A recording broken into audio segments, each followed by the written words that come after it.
তাদের মাগফিরাত কামনা করে, তাদের শিক্ষা অনুসরণ করে নেক কাজ করে, তখন সেই সওয়াবের অংশ বাবা মায়ের কাছেও পৌঁছে যায়। তাই সন্তানকে শুধু দুনিয়াবী সফলতা শেখানো যথেষ্ট নয়, তাকে আল্লাহভীরু, সৎ ও দিনদার মানুষ হিসাবে গড়ে তোলাও জরুরি।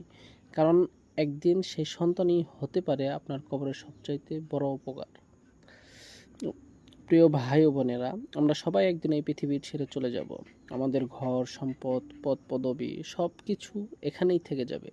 কিন্তু প্রশ্ন হলো, আমরা কি এমন কোনো আমল রেখে যাচ্ছি যা মৃত্যুর পরও আমাদের জন্য সওয়াব বয়ে আনবে? হয়তো আজই আপনি একটি সদকায়ে জারিয়ার কাজ শুরু করতে পারেন, হয়তো কাউকে একটি উপকারী কথা শেখাতে পারেন, হয়তো নিজের সন্তানকে আল্লাহর পথে চলার শিক্ষা দিতে পারেন। মনে রাখবেন, সফল সেই ব্যক্তি নয় যে শুধু জীবিত অবস্থায় নেকি করে, বরং সফল সেই ব্যক্তি যার নেকির ধারা মৃত্যুর পরও থেমে যায় না। আল্লাহ আমাদের সবাইকে এমন আমল করার তৌফিক দান করুক যা কবরের জীবনে আমাদের জন্য রহমত ও নূরের কারণ হবে। আমিন ইয়া রব্বাল আলামিন।